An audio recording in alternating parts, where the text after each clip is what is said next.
Josh, you like that? Like the gobbling in? There you go. It's great. It's crisp. 3 crisp bangs. It's really good. All right. Good afternoon, everyone. Welcome to the Judicial Proceedings Committee. Today's Monday, March 21st. We have 1, 2, 3, 4, 5, 6, 7, 8 bills on this afternoon's voting list. We'll start off with Senator Carter, Senate Bill 773. Senator Carter.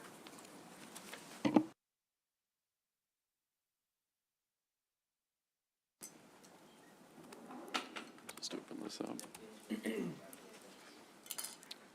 So Senate Bill 773, as drafted, requires an applicant for a firearms dealer's license to provide evidence satisfactory to the Secretary of State Police that the applicant's proposed place of business has a vault that is secured to the floor and can hold all of the regulated firearms to be offered for sale. There are also other provisions of the bill. However, there is an amendment. It is not in your voting packet. However, the amendment would strike provisions of the bill and provide that an individual may claim a credit against state income tax for an amount paid by the individual to purchase a firearm safety device during the taxable year in an amount equal to the lesser of 100% of the purchase price of the firearm safety device or $250. And this could only be claimed once per taxable year by an individual. So move the amendment. Seconded. All right, go ahead, Senator Bailey. So I guess that's a change from the $500 that we were talking about? Right. So it's 250. $250 per individual? Per year. So let's say I buy a Liberty for $3,000. I get $250 this year. Can I get $250 next year for the same? Yeah, I don't think there's a carry forward. I don't think you get the same tax credit for the same act. Like it'd have to be something different. If you had a different one, maybe, but not for the same thing you got the tax credit for before. I don't So, believe and the reason I bring that up is like, I put solar on my house, right? And we got the tax credits. We were able to carry them forward for like 4 years.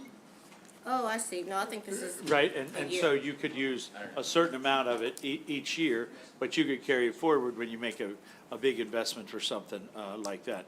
Because if you're gonna make something like that, right, you want it to be fireproof, you want the rating, right, you want it to be, much larger than just your, than just something that, just a locker that everything in there is gonna burn up.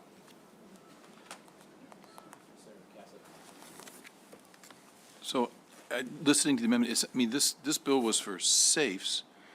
Is that for like a personal, we change this now to like trigger locks? Taxpayer. Yeah, it's no longer the dealer bill that it was. It's now for individuals. For anybody? It looks like we're moving from safes to, even like the trigger lock mechanisms, right? It's still like a reflex. Right, so it would include, and I'll just read the definition under the bill, or under the amendment. So a firearm safety device means any device that, when installed on a firearm, is designed to prevent the firearm from being operated without first deactivating the device, and is designed to prevent the operation of the firearm by anyone not having access to the device, or is a safe, gun case, lockbox, or other device that is designed to be or can be used to store a firearm, and that is designed to be unlocked only by means of a key, combination, or other similar means. Okay, thanks. And what was the change? So the change is, so originally as discussed, the amendment was going to be for $500. It would be the lesser of 100% of the cost of the safety device, or $500. And the change was to make that $250 instead. So it's either 100% of the purchase price or $250, whichever's less. And was this a B&T suggestion? Okay.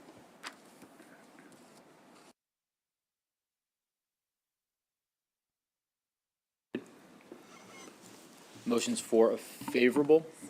It's been seconded. All right. Great. Is everybody good? Everyone's good, yep.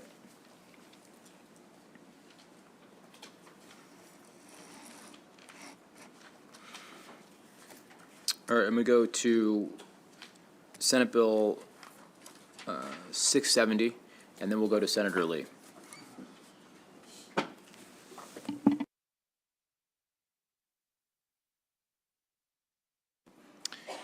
Senate Bill 670 establishes an inspection requirement for each motor vehicle in the state that is at least 5 model years old, except for Class L historic vehicles. Before the Motor Vehicle Administration may renew the registration of a vehicle, it must receive a valid registration renewal certificate, which has to include inspection of specified equipment to determine if the equipment meets or exceeds state law. A certificate would be valid for 90 days after the date of its issuance. It must identify the inspection station where the vehicle was inspected, the mechanic who inspected it, and the inspection station may charge up to $45 for conducting the inspection. There are 3 amendments in your packet. The first is number 893923/1. So this would add a provision that provides that a certificate may not be required for the same vehicle more than once every 5 years. And it adds exhaust systems and any other noise abatement device to the list of components that would be inspected. The next amendment is number 253229. This would exempt from the bill's requirements any vehicles that are exempt from the Vehicle Emissions Inspection Program, which, to be specific, would be emergency vehicles, vehicles which are owned by a person with disabilities and are driven less than 5,000 miles annually, vehicles which are owned by a person 70 years or older and driven less than 5,000 miles annually, which are owned by an active duty military member who is deployed out of the country or in a jurisdiction in the country where the vehicle is not subject to emissions inspections, and any vehicle which emits 0 emissions. The next amendment is number 333824, which would exempt farm vehicles from the requirements of the bill. Farm vehicles are vehicles which are owned by a farmer, are used only in the farming business and about the farm home, and are not used to haul farm products previously acquired for resale or are hired out to a non-farmer.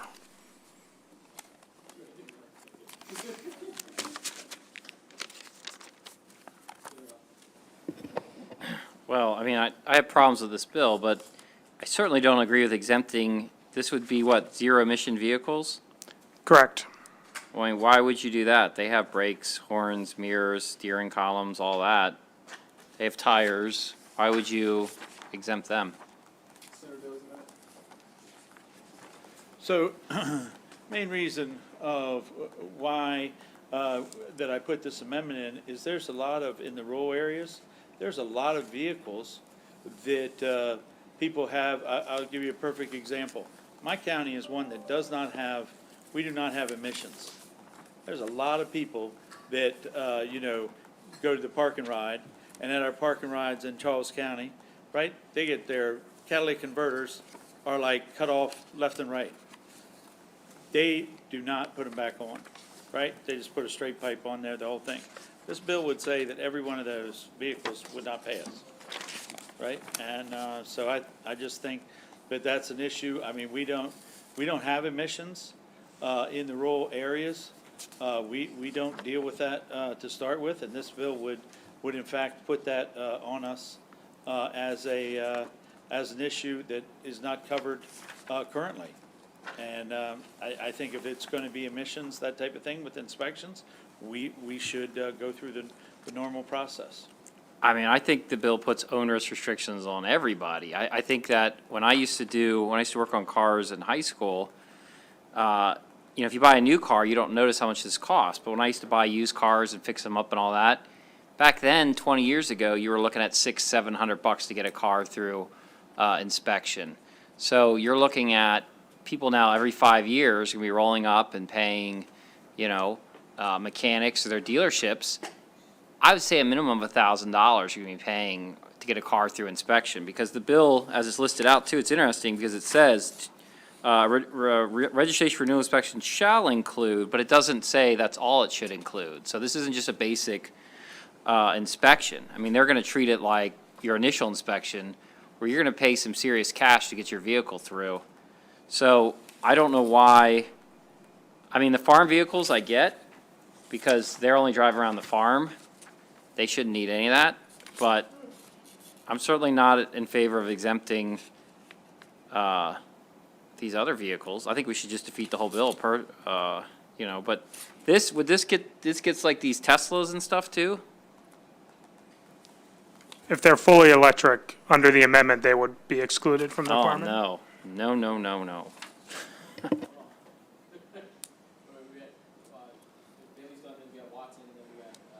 Yeah, go ahead.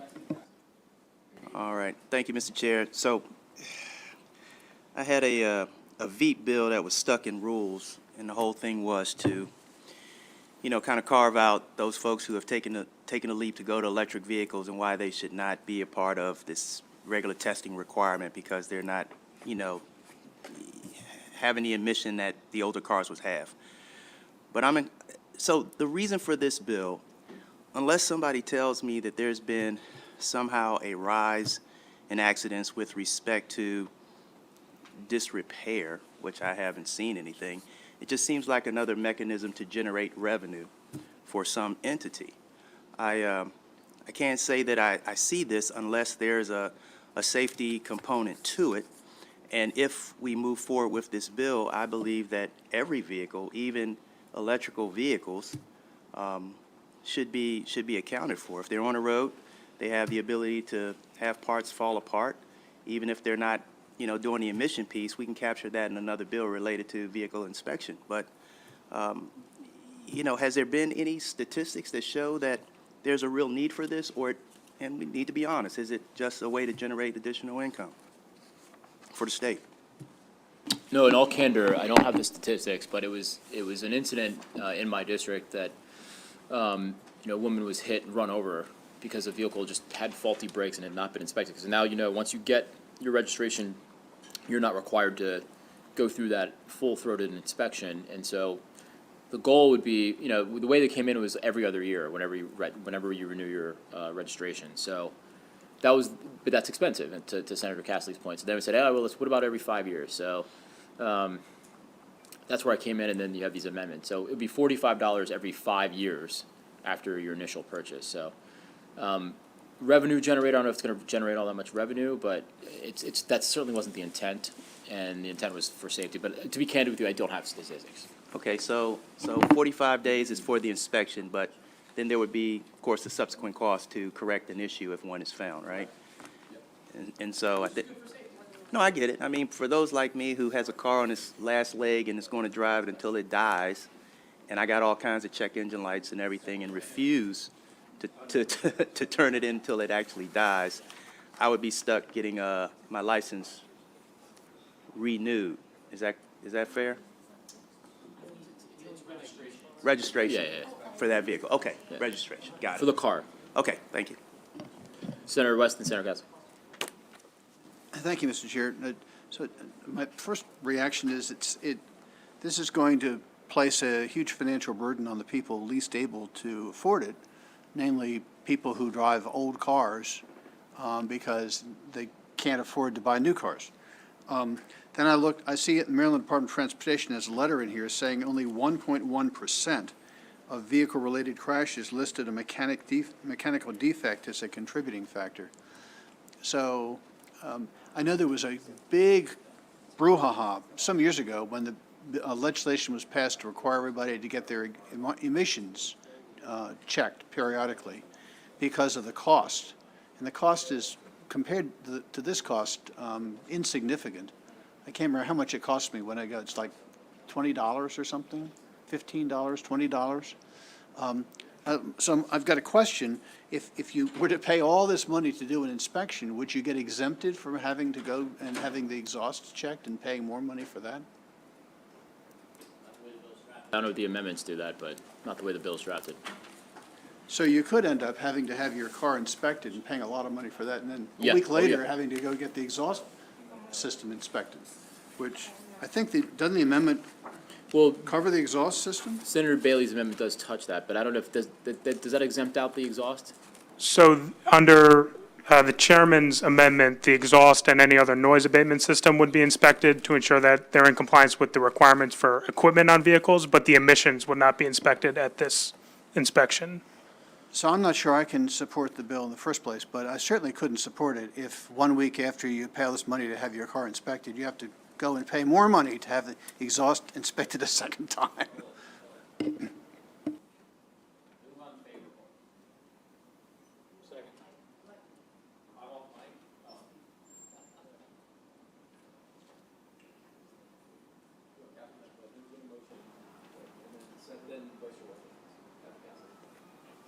I'm just trying to understand Senator Bailey's amendment, because what he described doesn't fit his amendment. It's not like his amendment is steered towards zero-emission vehicles, which would take out your Teslas and your Priuses and stuff, but when you justified it, you said that people have their catalytic converters cut off, and they want to replace those because it's expensive and it got stolen, so they just put a straight pipe on there, and, you know, so it's, and the, on his own. No, on the bill. I made a motion for unfavorable. He seconded it. He was trying to fix it, but I realized it might be past fixing. I don't want to Well, speak. if we're, okay, I was discussing the amendment. If we're discussing the bill, yeah, I support the unfavorable because it's the same issue. You see all these programs to give your older car to help, you know, people who are immigrants and poor folks to just get from home to a job. And, I mean, windshields, let's face it, a ding in your windshield, you can probably drive it for another 10 years before that does anything that's going to obscure the vision. But now suddenly front windows are expensive and rear windows are expensive. And now you're stuck with this. I mean, we're really going to impact folks who are least able to afford this. I mean, most of us probably, I'm sure all of us have our vehicles serviced every year or every 6 months or something like that. So this doesn't really, we have stuff repaired and we all have insurance that covers a lot of this stuff, but your lower income folks don't. And, because of the low number of people that are involved in this, cops already can stop you if they see, you know, if you're vehicles making noise, they can stop you and issue a ticket. If they see your windows cracked, they can issue you a ticket, and you have to have it repaired. You can't. They give you like 30 days. You have it repaired and show the repair. All these things can be, you know, breaks if a cop sees you unable to stop correctly, they can stop you. So we have this whole proactive effort and you know, lights, everything. They ding people on it, but all you do is get it repaired and come back and show the cop you repaired it, and the ticket goes. It's not a fine. You just have it signed off it's repaired and it goes away. But this seems like the wrong way to go. We're trying to get people back to work, and especially low-income folks, get them into jobs, and these automobiles, especially in the areas that don't have public transportation, these automobiles are critical, and you're going to be sidelining families and the like. I'm just troubled by that. So, what's that?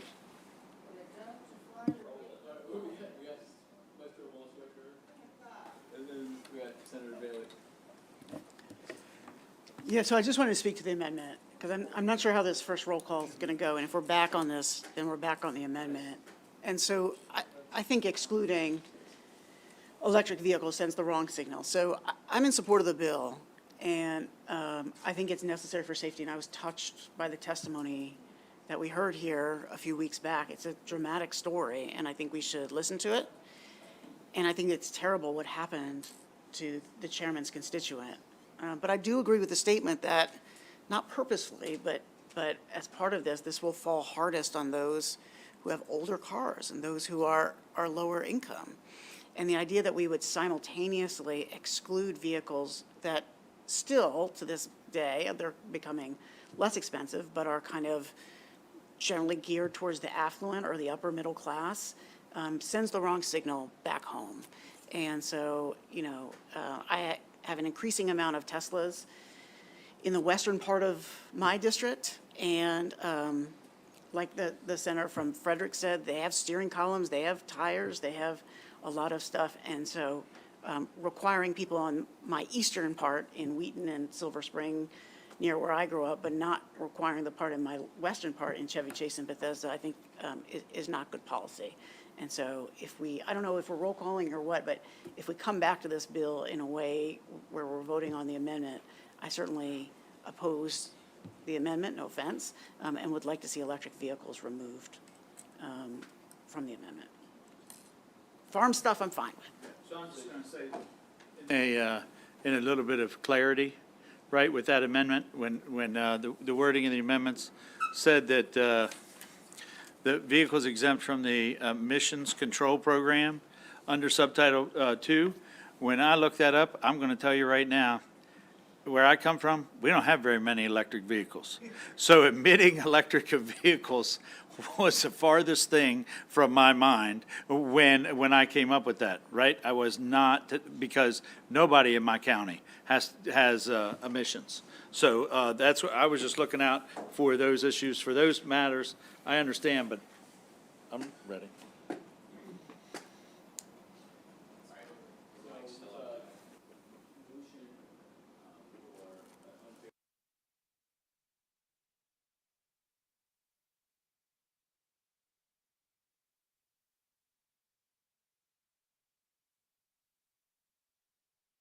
Can I just, once more, this is brought up because we have one story of someone getting killed or injured on this, and we're saying we shouldn't accept those risks, but I'm just curious because, if it's a zero risk thing we're after, we release people on pretrial release every day that present a risk to the public safety. And a lot of times, that risk doesn't pay off. People end up dead or seriously injured because we release them.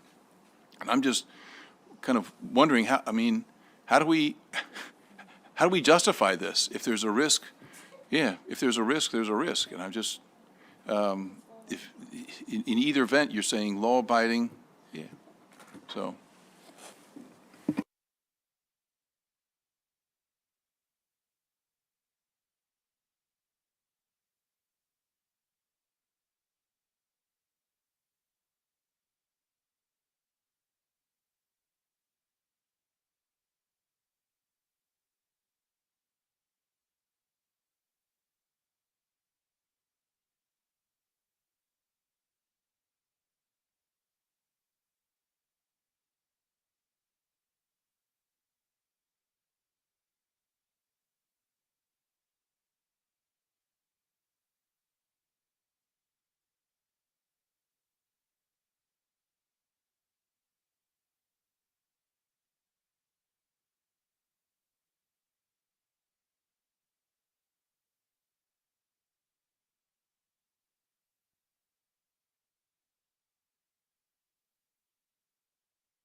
We'll discuss another bill.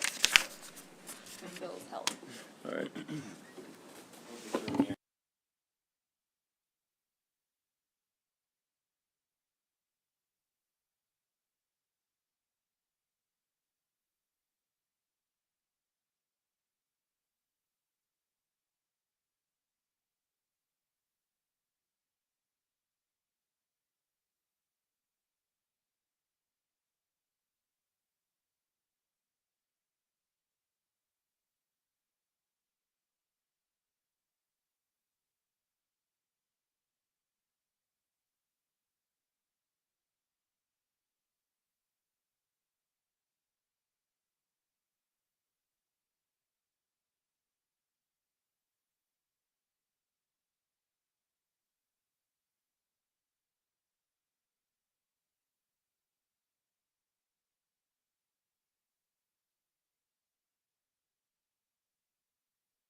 Not by me.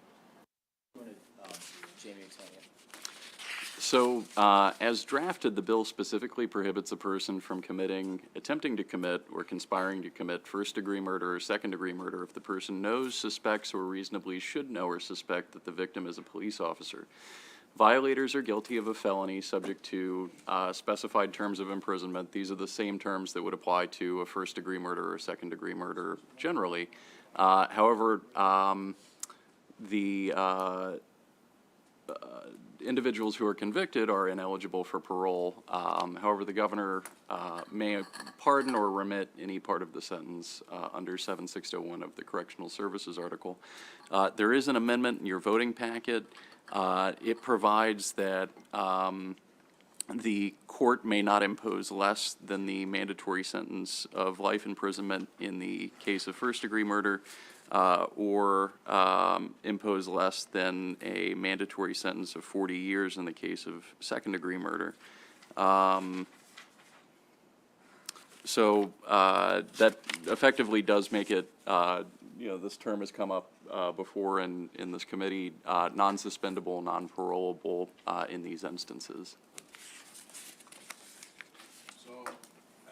As the bill sits, the original bill might be more palatable to this committee. I'm happy to roll with the amendment, but I think that the committee might prefer the unamended version. So I'm happy to roll the unamended version. And the bill also does specifically exclude, the felony murder rule doesn't apply. It's not. So I do want to clarify something. Since the bill was introduced, I'd been looking at it, and it may need a technical correction just on the felony murder rule. Currently, it excludes first-degree felony murder, which is the statutory. There's also the common law felony murder, which is actually a second-degree murder under common law. So you'd want to exclude that I too. would exclude that too. Okay. The idea was that it would not include a bank robbery went bad, there's a shootout, police show up, and then this is the cop hunter. This is about people who go out to kill a cop because they're a cop, not people who were involved in a felony murder because they were, in a robbery gone bad kind of deal. Jamie's thinking, does that make sense? Right. That's what the bill does, okay. Right. You had that look about you, or? Oh, no, sorry. Yeah. Then the technical amendment to exclude the second-degree felony. Is that okay to? Yeah, to do well, that that orally? might need So I would to accept be more of Jamie's- a concept in Got that, it, but got it. that can be, yeah, that can be done. Sponsors, okay, okay. And I would accept that amendment on the common law, that makes, yeah. So that's the bill, it's people who are hunting cops, not people who are committing a crime and getting a shootout. Is this a mandatory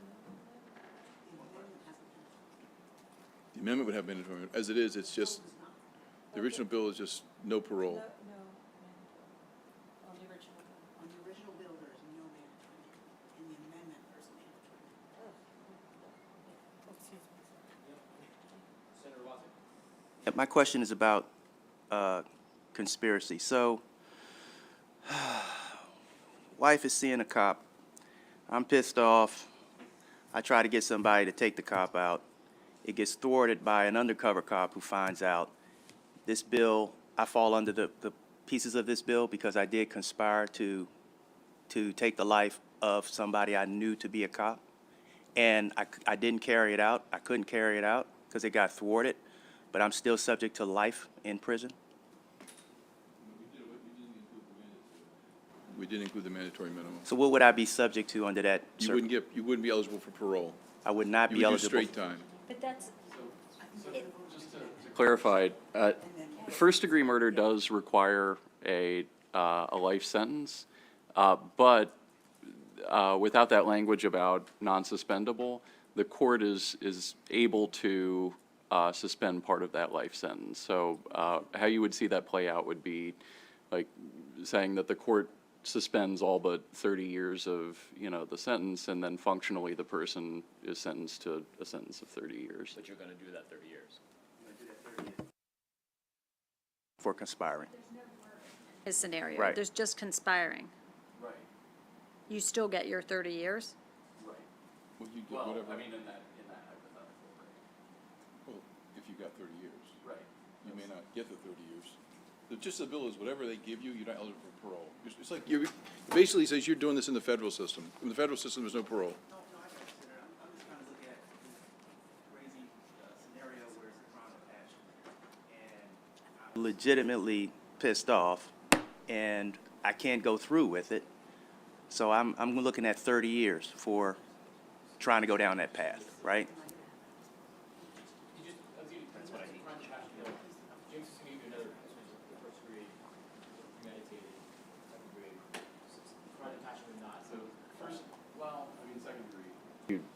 Yeah. So there's a couple different modalities of second-degree murder, but for first-degree murder, let me just pull up the jury instructions here.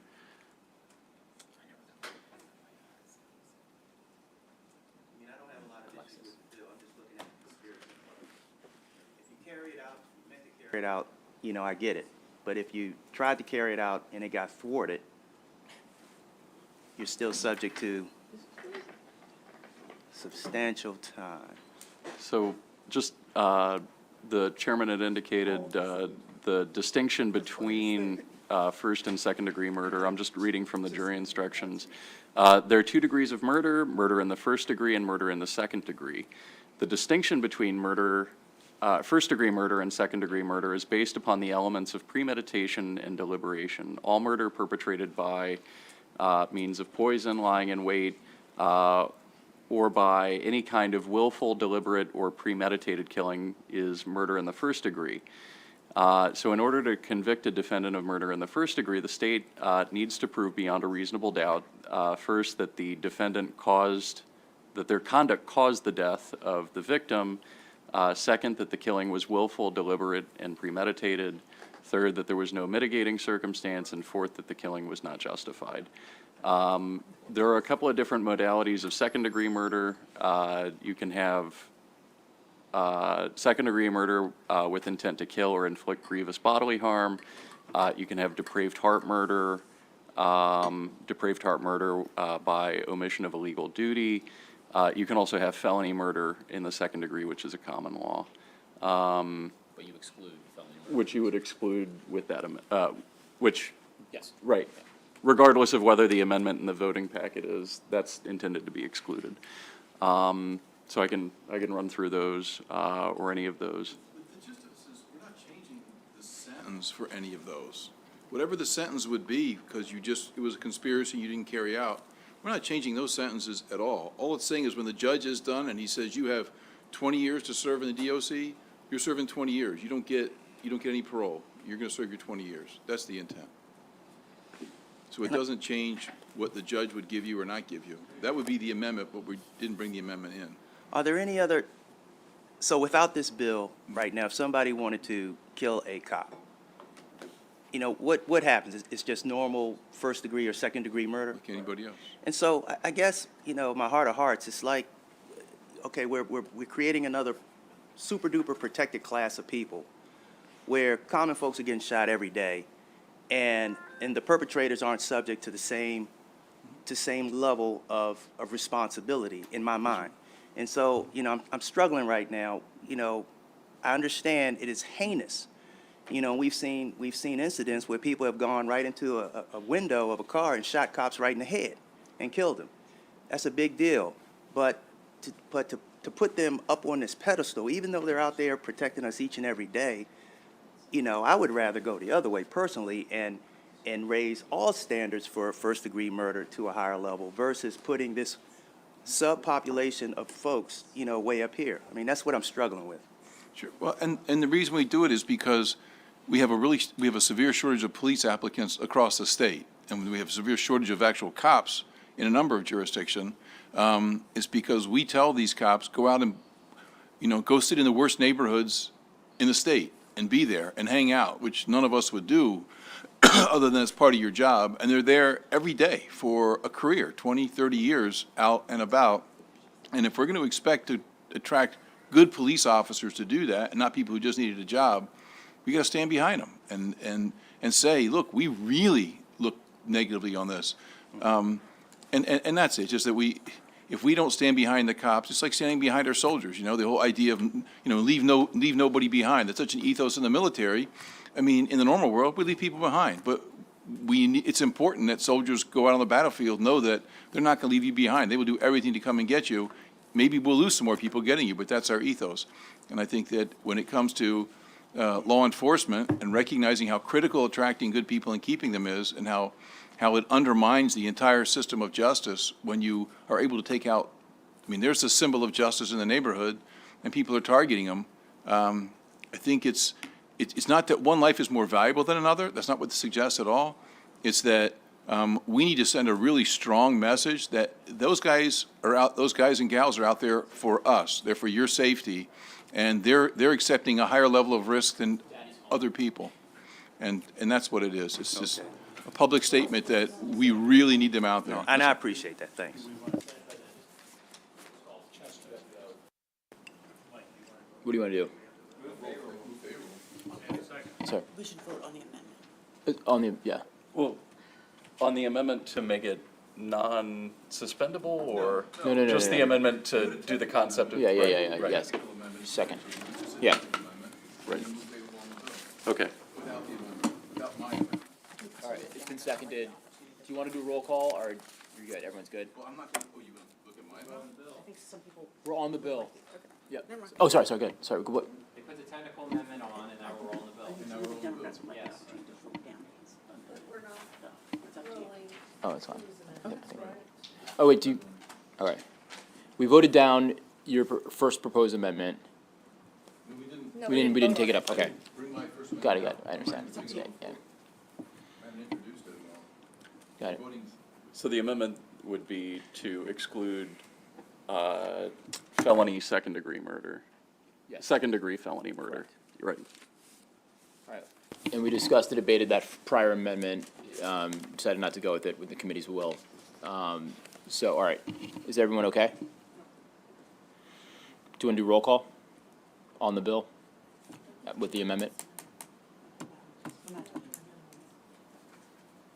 Do we need a roll call? Do we need a roll call? Okay.